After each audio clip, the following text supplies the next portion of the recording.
for your listeners, what is happening in Pakistan right now is that PTI, which is my party, which I started 27 years ago, is now by far the most popular party in the country.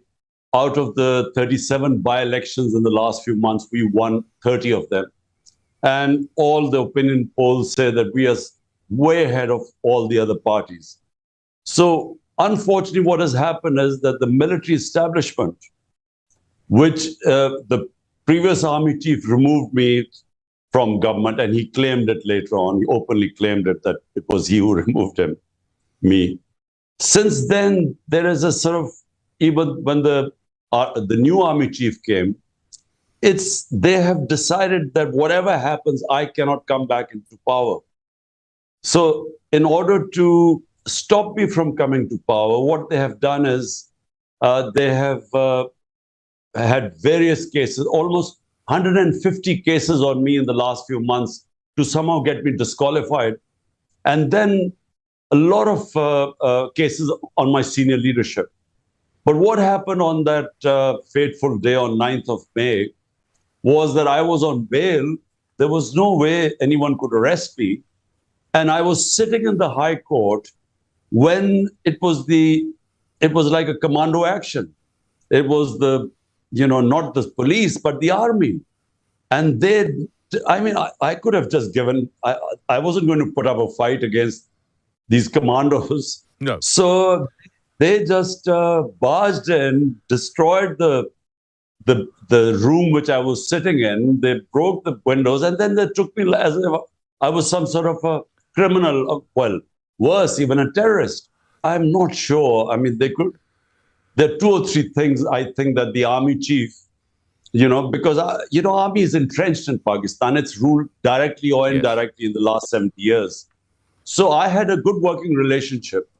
There were things I disagreed with him because I wanted, to bring the powerful mafias under the law. And somehow that's where we differed, because later on I discovered that he had very good relationship with these political mafias. And so he was not interested. So that's one point of departure we had. And then there were certain foreign policy issues, which was none of his business, because I was the elected prime minister, and foreign policy in consultation with the Foreign Office was my jurisdiction. And so somehow he disagreed with some of my foreign policy decisions, and he decided to change horses. So he then backed who's now the prime minister, who was under trial for billions of rupees of corruption cases. So he backed him, and together they just toppled the government. It's unprecedented, the crackdown that has been enforced on my political party is just unprecedented.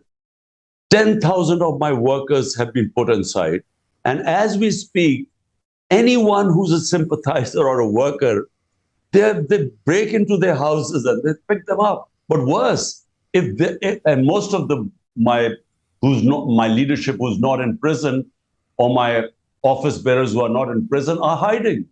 So when they don't find them in their houses, they go and grab their relatives. Women, never have women been, there's a respect for women in our country, but never have they been treated like this. So the women, sisters are sort of harassed. Their husbands, the in-laws are picked up. It's so draconian. I mean, it really is. We are back to, as I say, the dark ages where we only used to hear these things in Nazi Germany, and where you have collective punishment, where one family member is missing, they would just then pick up the whole family. But this is what's happening here. The global action, while the Western countries profess to have what are called the Western values, which is democracy, rule of law, constitutionalism, they are against custodial torture, back fundamental rights of the citizens, human rights, all are being violated in Pakistan right now. Pakistan's democracy is being rolled back. The verdicts of the Supreme Court are not listened to. The Supreme Court, according to the Constitution, had announced elections in Pakistan on 14th of May in the biggest province. The government refused. So we now do not have any rule of law in this country. It's might is right. And so when I say, that the Western countries there's no response from them, the reason is that I think the foreign policy of the countries, the ties with the people, the countries they are dealing with, I think that's how they respond. So in China, in Hong Kong, the Uyghurs in China, or in what's happening in Russia, that all gets highlighted of lack of human rights. They'll talk about lack of democracy and so on. But what is happening in Pakistan is just not highlighted because I think they have a very good relationship with the military here. Well, look, I'm a firm believer that countries only change from within. You can't change countries from outside.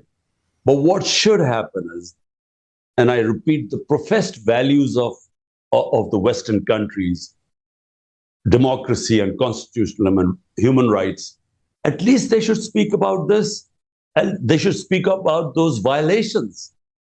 Custodial torture, I mean, it's banned everywhere in the Western world. And yet it's happening in Pakistan. But they've So experience of international politics, my 3.5 years in power, in government, I realized that, actually, all leaders are very pragmatic.